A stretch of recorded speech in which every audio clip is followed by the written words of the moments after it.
Assalamualaikum warahmatullah. Bismillah walhamdulillah. Wassalatu wassalamu ala rasulillah. Isang pagbati ng kapayapaan sa lahat ng kapatid naming Muslim sa buong mundo. Sa lahat ng nakakapanood ng bidyong ito at sa lahat ng makakapanood pa. Inaanihan po namin kayong sumubaybay sa maikling live na ito patungkol sa mga bagay o mga gawain na patungkol sa pagdating na mabiyayang buwan na ito ng Ramadan at sa pag-aayuno sa mabiyayang buwan na ito. Bago po natin simulan ng talakayan ay hayaan po muna nating bumati ang ating mga kapatid na kasama ngayong araw na ito. Yaki Faiz.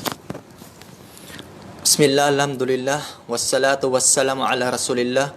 Assalamualaikum warahmatullahi wabarakatuh sa lahat ng aming mga kapatid sa pananampalatayang Islam saan man kayo naroroon at sa lahat ng naabutan na maiksing panayam na ito, binabati po namin kayo ng kapayapaan hatid po sa inyo ng SGDO at nais lang po namin iparating sa inyo ang ilang mga paalaala hinggil sa ating pananampalataya at kung paano po natin sasalubungin ang mabiyayang buwan ng Ramadan at kung paano po natin ito paghahandaan inshallah. Saklakir ya. Okay, Walid. Mashallah, maraming salamat Ak Yusuf at Ak Faiz. At nais ko rin pong bumati at iparating sa inyo ang tinatawag na pagbati ng Assalamualaikum warahmatullahi wabarakatuh. Sumainyo po ang kapayapaan at ang pagpapalat awa ng Allah, maging ang kanyang mga biyaya ay sumainyo. So, samahan niyo po kami sa tinatawag na live video sa Facebook na ito ay patungkol sa inaasahan natin na napaka-espesyal na bisita. Ito yung Ramadan. Ayan. Inshallah, ya Aki Abu Hudayfa. Assalamualaikum warahmatullahi wabarakatuh. Bismillah, alhamdulillah, wassalatu wassalam ala rasulillah. Sa muli, pinaparating namin ang pagbati ng pangkalahatang pagbati ng mga kamusliman sa buong mundo. Mapasa atin ang kapayapaan, biyaya at habag ni Allah subhanahu wa ta'ala at gagaya ng sinabi ng ating mga kapatiran, naway samahan nyo kami sa mga oras ng aming pagsasagawa ng live, naway kapulutan natin ng munting aral at paalala sa ating sarili, naway sama-sama tayong magkamit at magtamo ng biyaya mula kay Allah sa mabiyayang buwan ng Ramadan. Akhi Yusuf, Jazakumullah khair. Mashallah, maraming salamat sa inyo mga kapatid. Meron po tayo ilang mga katanungan na inihanda dito. Naway mabigyan natin ng kasagutan ng mga ito. Una sa mga katanungan ay ito ay tumutukoy base sa inyong mga naging karanasan.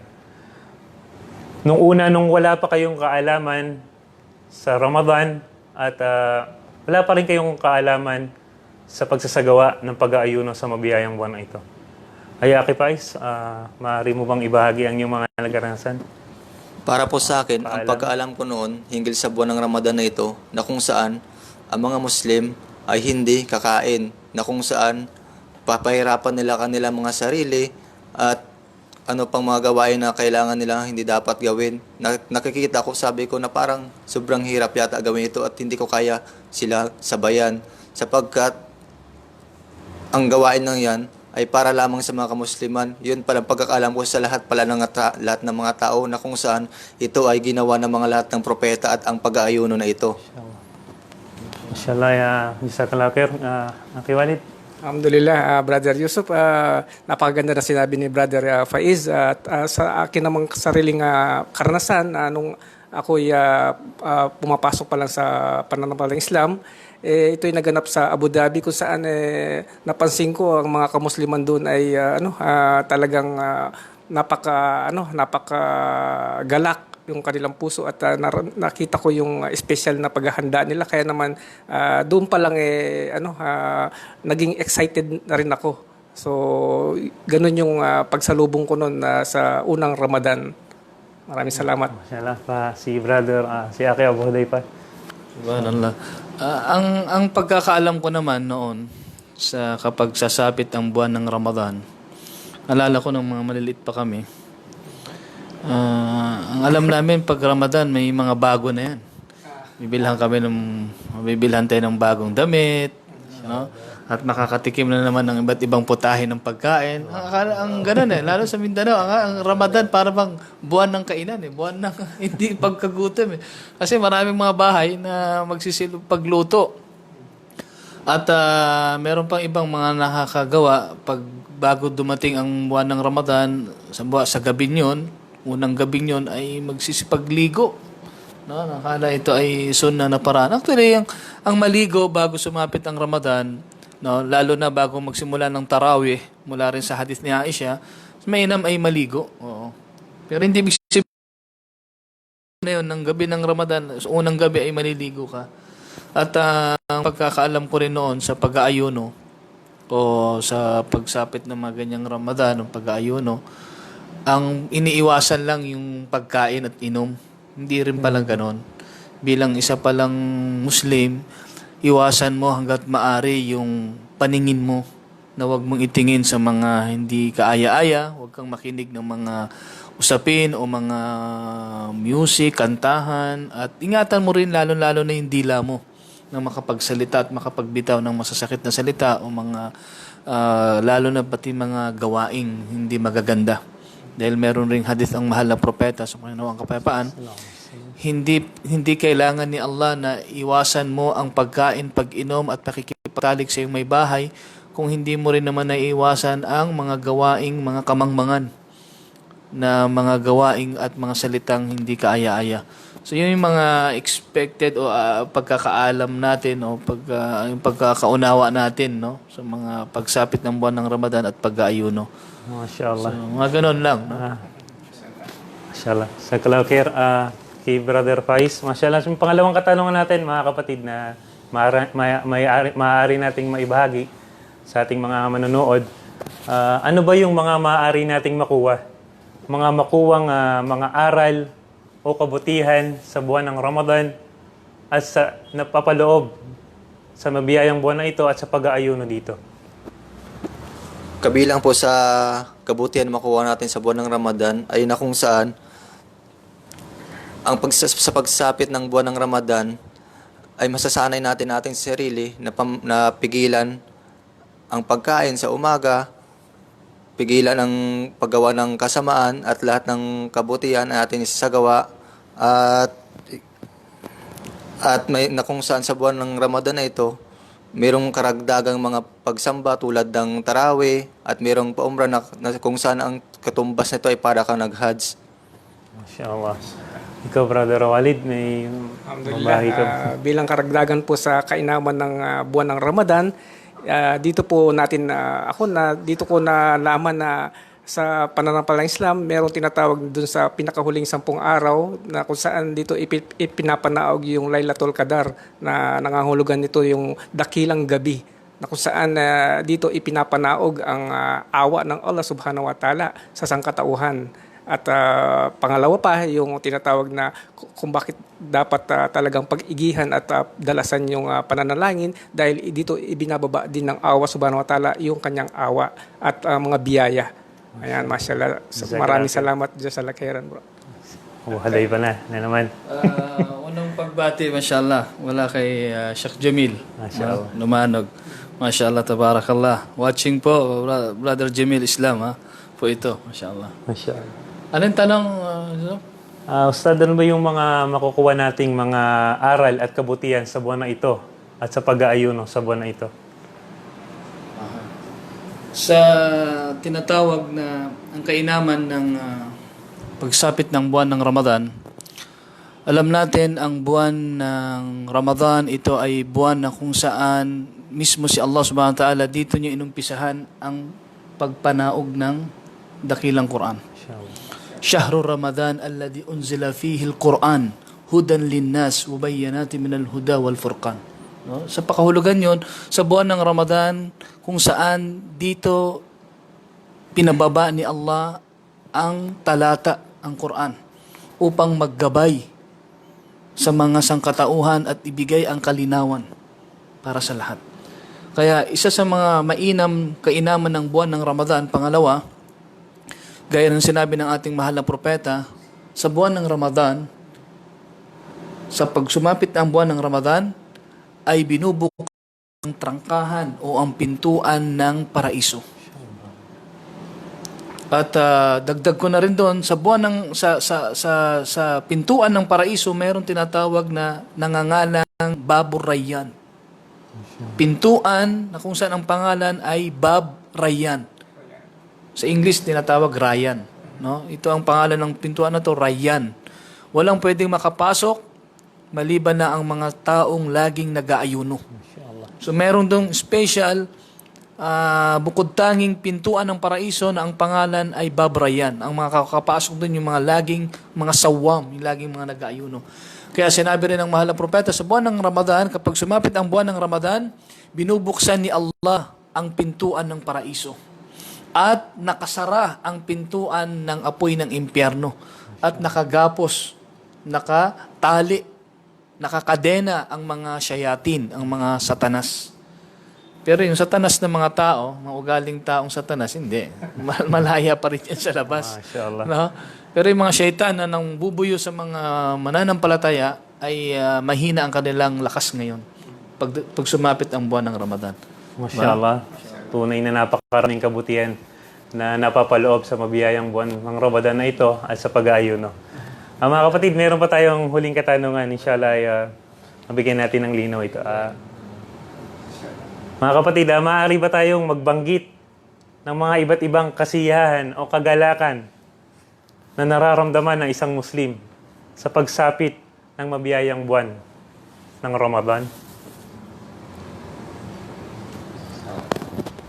Para sa akin, ang mabiyayang buwan ng Ramadan ay isang kagalakan kasiyahan para sa lahat ng kamusliman na kung saan sama-sama sila magawa ng anumang gawaing pagsamba na kung saan ito ay kalugod-lugod sa paningin ng Allah sapagkat sila ay nagtutulungan sa gawaing kabutihan na kung saan lahat sila ay naghahangad ng gantimpala at biyaya mula sa Allah.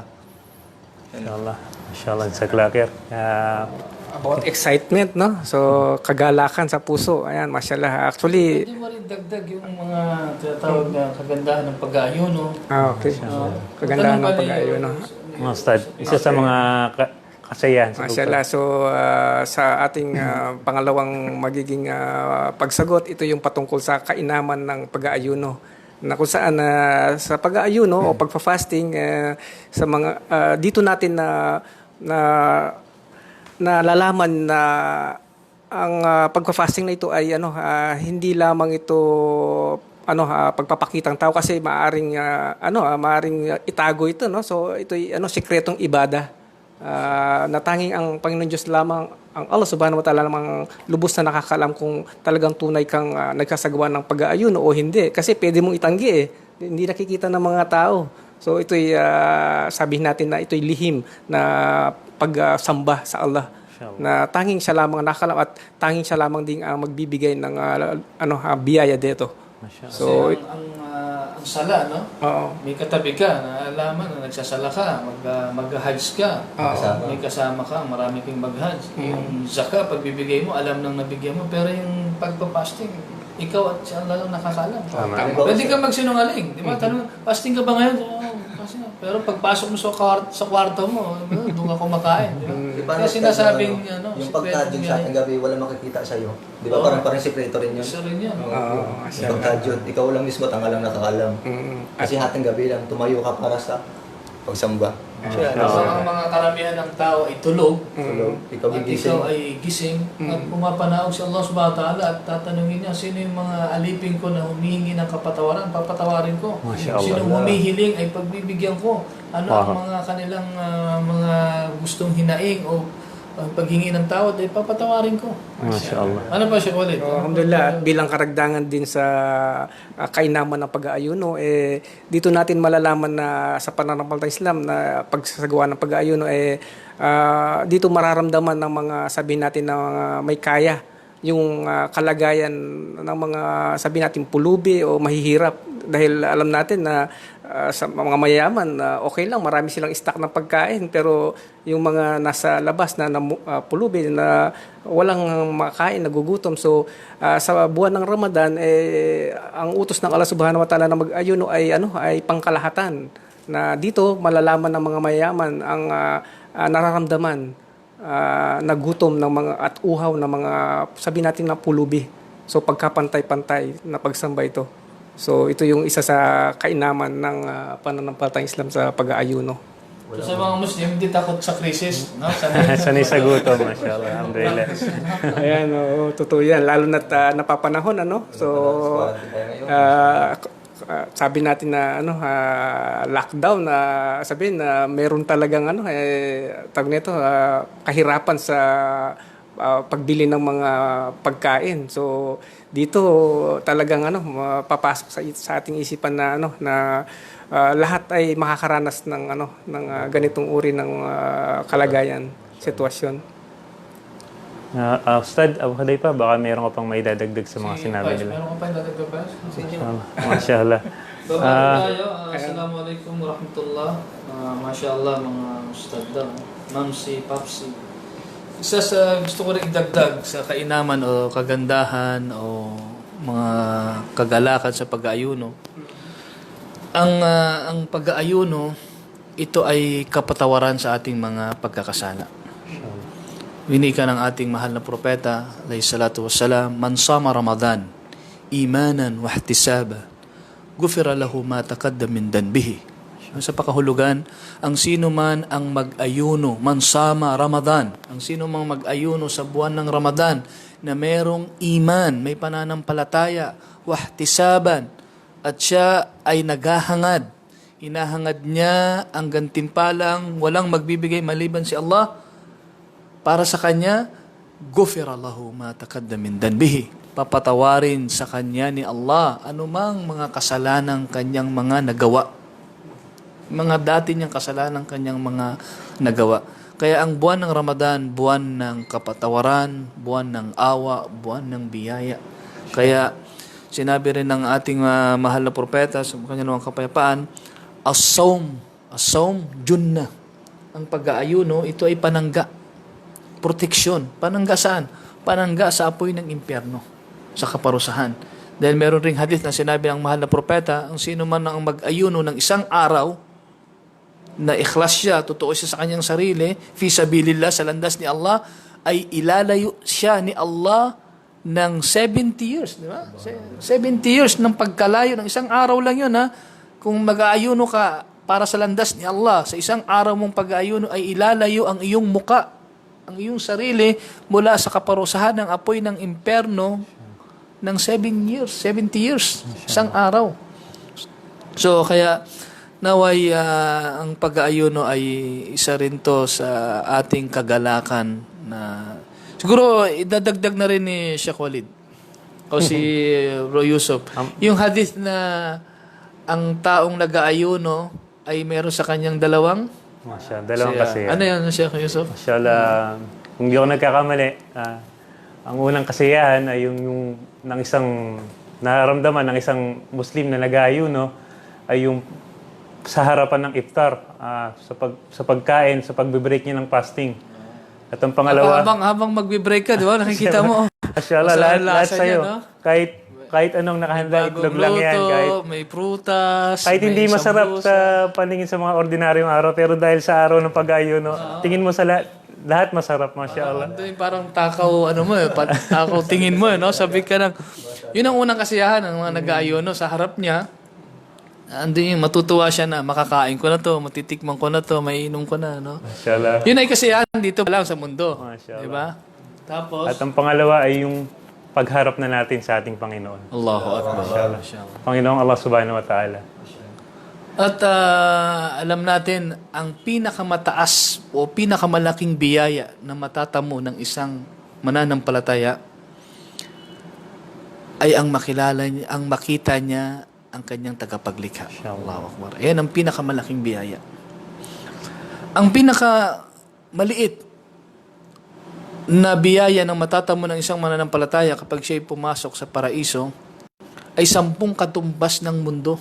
Allahu Akbar. At nilalaman ng mundo ay sa Kanya. 10 hindi lang isang mundo. Hindi lang isang bansa. 10 mundo. Ang pinakamababang ipagkakaloob sa Kanya. Kaya makakalimutan mo pa yon.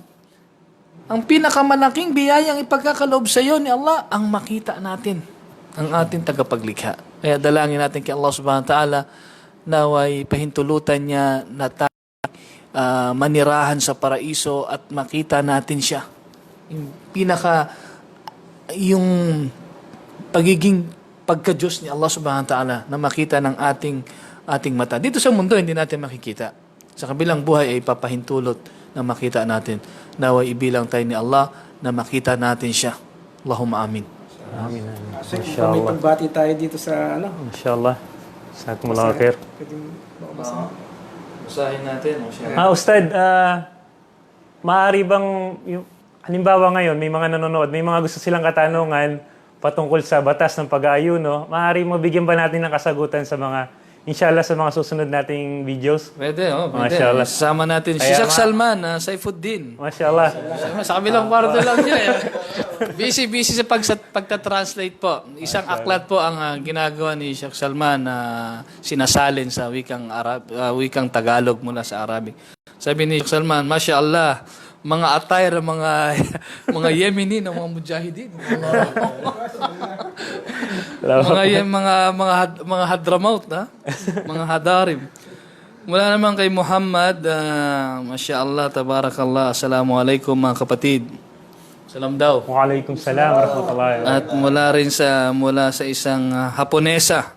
Hindi kasi Haponesa. Masya Allah, mga kapitagang, kagalang-galang Kasama ba kami dyan sa na Kagani? tao sa Islamic Center. Allahu Akbar. Masya Allah. Jazakallah khair. Magalang ng latang suot. Masya Allah. Mashallah. Inshallah, siguro sa sunod na mga episode, pwede tayong mga tanong, no? Ustad. Baka may gusto pang dagdag pa si Sheikh Faiz. Si Akh Faiz. Ayos, baka meron ka pang gustong idagdag. Mensahe. Bismillah. Ang akin lang imensahe o paalala,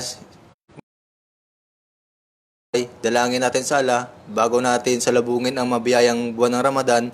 Linisin niya nawa ang ating puso at isipan at patawarin tayo sa ating mga nagawang kasalanan upang sa ganun panatag ang ating kalooban at may sa katuparan natin ang pag-aayuno at sikapan nating gampanan ito sa abot nating makakaya at malagpasan natin ito hanggang sa matapos sa mabiyayang buwan ng Ramadan at hingilingin natin sa Allah na patawarin ang ating mga magulang, ating sarili at iba pang mga mananampalataya upang sa ganun makamit natin ang kasiyahan dito sa mundo at lalo-lalo sa kabilang buhay na kung saan sama-sama tayo, sama-sama natin tatamasin at anihin ang magbiyaya na pinagkaloob sa atin ng Allah subhanahu wa ta'ala.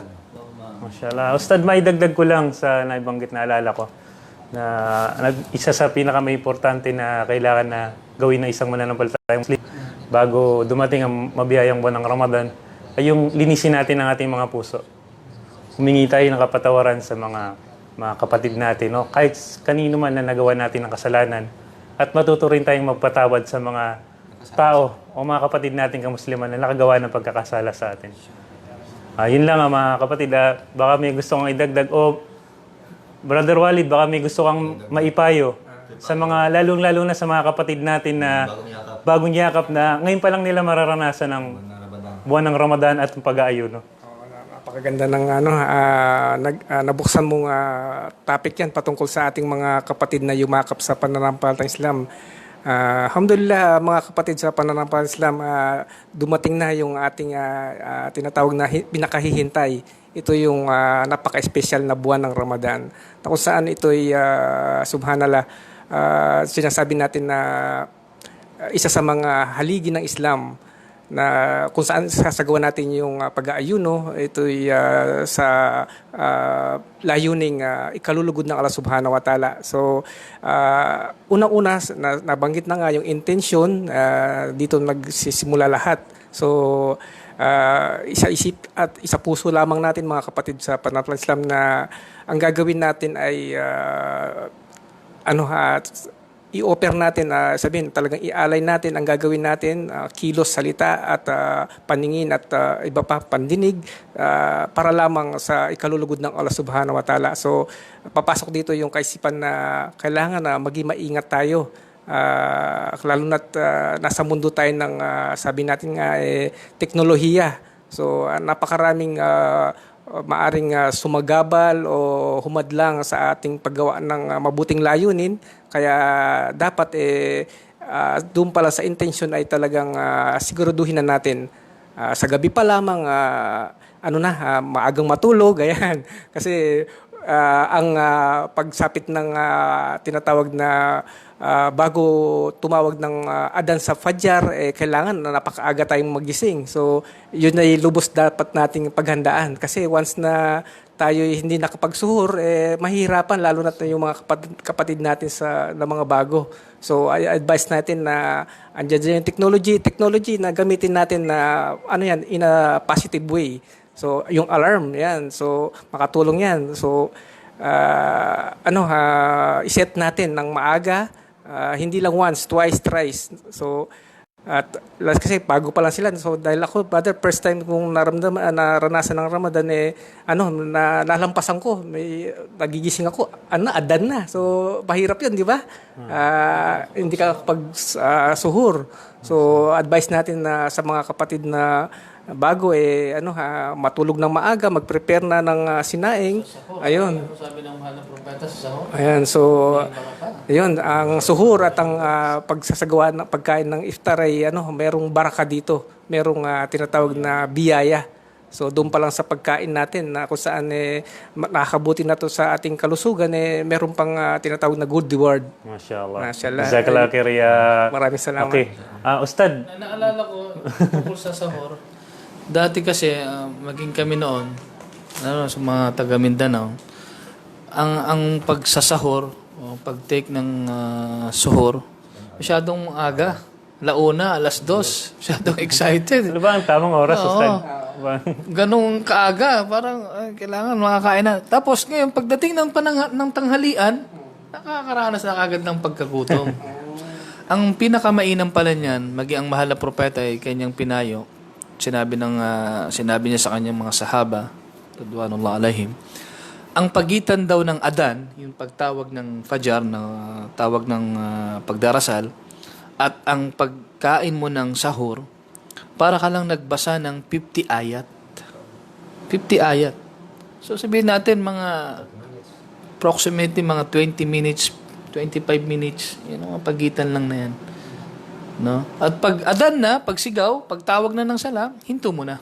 Pero kung nasa bibig mo pa, o umiinom ka pa, tuloy mo na. Kung hinunguya mo pa, tuloy mo nang lunukin.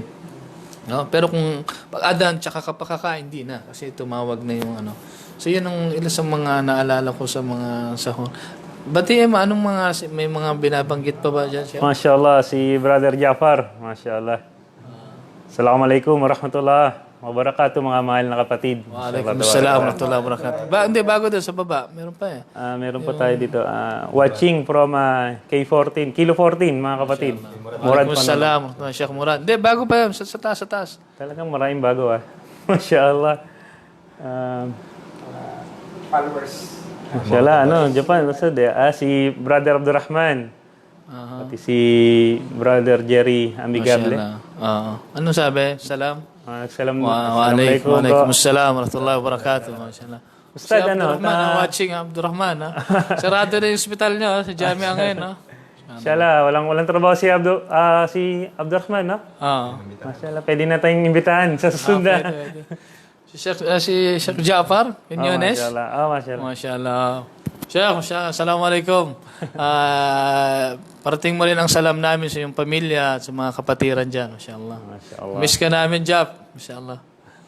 Paano, Ustad, bilang panghuli, magpaalam na tayo at maaari bang magbigay ka ng panalangin para sa ating sa kamusliman? So, bilang panghuling pananalita na gusto rin namin ibahagi, ang pag-aayuno, mga kapatid, ito'y malaking biyaya na kung ito'y ating madatnan. Dahil puno ng kapatawaran, puno ng kung saan si Allah subhanahu wa ta'ala ay dinodoble niya yung gantimpala ng taong gumagawa ng kabutihan sa buwan ng Ramadan. Kasi kung gagawa ka ng kasamaan sa buwan ng Ramadan, doon mo gagawin yung kasamaan, doble rin magagawa mong matatamong kasalanan, parusa.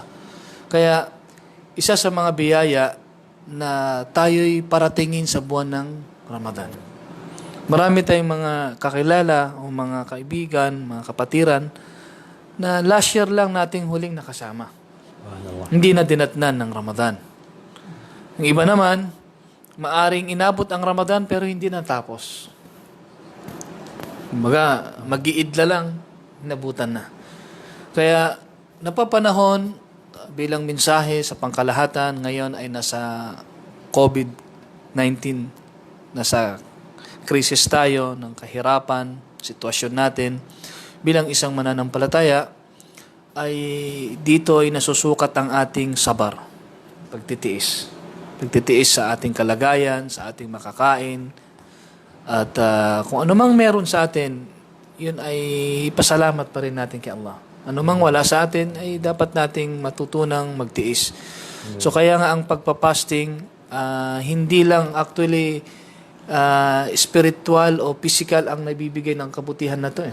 Gaya ng nababanggit na tasumo, tasahu, no? Mag-ayuno at magiging malusog. No? Hindi lang dahan ng pagpapasting yung nalilinis yung yung digestion system mo, yung pagdaloy ng dugo mo sa ugat at pagiging magaan mo sa yung mga katawan. Hindi lang yun ang hangad nating magandang epekto ng madudulot ng fasting. Maging sa ating spiritual. Anong sabi ni Allah subhanahu wa ta'ala? Ya ayyuhalladhina amanu kutiba alaykumus siyamu kama kutiba alal ladina min qablikum la'allakum tattaqun. O kayong mga mananampalataya, tunay na inatas, inutos sa inyo ang kagaya ng mga inutos sa mga taong nauna sa inyo. Ibig sabihin, ang fasting pala hindi lang sa panahon natin, hindi lang sa panahon ng mahal na propeta, sa panahon pa ng mga unang mga henerasyon. Upang makamit natin, upang sa gayoy, makamit nyo ang tunay na pagkatakot kay Allah. Pagkatakot kay Allah, ibig sabihin, mangilag tayo sa pagkakasala, hangarin na kanyang awa na matamo natin ang kanyang biyaya. Yun ang ilan sa mga mahalagang mensahe sa pagdating ng buwan ng Ramadan. Jazakumullahu khairan sa mga nagtiyaga, sa mga nanood, at sa makakapanood pa ng live na to matapos naming i-close. Naway gantimpalaan kayo ni Allah at ang ating mga kapatid rito. Naway ang panalangin ay laging tuloy-tuloy natin hanggat tayo datnan ng kamatayan. Ang pagsasala, hindi lang maging masipag tayo sa buwan ng Ramadan. Ang pagbabasa ng Quran, hindi lang sa buwan ng Ramadan. Ang paggawa ng pagkabutihan at pagtulong sa kapwa, hindi lang sa buwan ng Ramadan. Bagkus, lagi, wa'budullah, hatta yatikal yakin, no? Sambahin mo si Allah hanggang dumating sa iyo ang katiyakan. Ang katiyakan, kamatayan. So, bilang panghuli, pamamaalam, binabalik ko ang pagbati ng Assalamualaikum sa inyong lahat. Allah bless you, mabiyaya sa inyo, mabiyayaan tayo ni Allah ng pagpapala ng buwan ng Ramadan. Amin. Assalamualaikum. Yusuf, baka may pamaalam pa siya, Yusuf? Ustad, yung mga kapatid natin na mabate. Greetings. Basahin mo lang. Medyo yung ko kaya ina-say na. Inshallah. Sheikh Murad Panolong, ha? Kilo 14. Inshallah. Mga heart, ano? Sheikh Murad, mashallah. Yung natin, Sheikh Murad, yung, ba yun? Yung relief good natin sa consulate, paano ba yun? Paano natin makukuha yun? Nauna na silang nakakakuha Mga taga kilo 14 Mashallah, Sheikh Jaidan Rashid. Kitalina, mashallah. Assalamualaikum warahmatullah. Waalaikumsalam warahmatullahi wabarakatuh. Al-Rehan Amin Bariwan. Assalamualaikum sa mga ustad. Gornata po. Kagan Tribes. Mashallah. Waalaikumsalam. Sheikh Ali. Diba? Sheikh Ali ito, diba? Kuya ni Sheikh Jamil. Peace be to all. My fellows creation. Mashallah. Allahu Akbar, mga kapatid. Kakaingit naman kayo. Really making a great job. May Allah accept your good deeds. Allahumma amin. Amin. Jazakallah khair, Sheikh Ali. Mashallah. Inshallah, magkita-kita pa tayo. Inshallah. Sino pang may gustong batiin? Sabihin? So, siyempre, unang-una dyan, yung ating mga pamilya at kamag-anakan, maging yung mga kapitbahay. So, Pati mo sila sa salitang Ayan, sa Pampanga po, dahil tanghali po dito, may gapanapon, hapon sa ano 'yon, sa magandang hapon sa Tagalog. Ayan. So, ito po yung aming paghahanda sa napaka-espesyal na bisita ng mga Muslim. Ito yung Ramadan na talagang tunay na pinaghahandaan at walang hahadlang.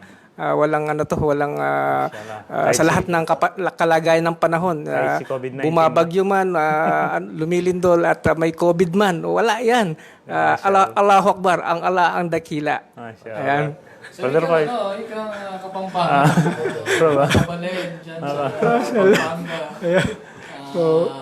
Ayan.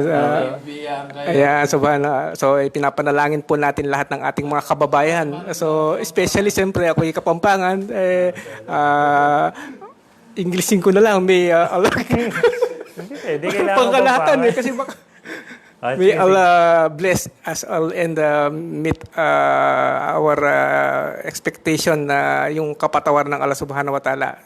Yun ang pinaka-purpose ng ng pagpapasting na ito. Mahangad natin ang makuha natin yung kapatawaran ng Allah Subhanahu wa Ta'ala Totoo at maging ang biyaya niya. Ayan, so Si Brother Faiz, pabatiin natin siya sa kanyang lingwahe, Stad. Sa Ilonggo, mashallah. Faiz, baka magtampo yung ating mga kapatid sa Alhambra. So, ayan, si Sheikh Hazan at sila Sheikh Alimuddin. Ayan, so lahat ng ating mga kapatid na mga sabi natin na daiya sa kabuuan na to in general. So hindi mo man nabanggit yung inyong mga specific na pangalan, alam nyo na yon, kabilang kayo doon na bibiyaan ng Allah Subhanahu wa Ta'ala. Nasa puso yan. Sabi nga, andito. Ayan, si Brother Faiz, maikling pagbati lang sa salitang Ilonggo ba? Nastad na. Ano isa ligay ng tiyanay? Karaya. Inshallah. Assalamualaikum warahmatullahi wabarakatuh. Sa akong tanan nga mga kasimanma, mga kababayan nga mga Ilonggo, maging sa Saudi Arabia kag sa Iloilo, ginatamya ko ka mga imbitahan nga makinig pamati sa among programa, sa among live nga sa SGDO nga babulaan man sa aton nga kunti nga kaalaman kag aton man nga ipag-apply kung ano ang tamang insakto nga nga ato nga pag-fasting sa buwan nga Ramadan, inshallah. Mashallah. Siguro ay hanggang dito na lang. Salamat sa mga nanood. Assalamualaikum warahmatullahi wabarakatuh. Waalaikumsalam warahmatullahi wabarakatuh.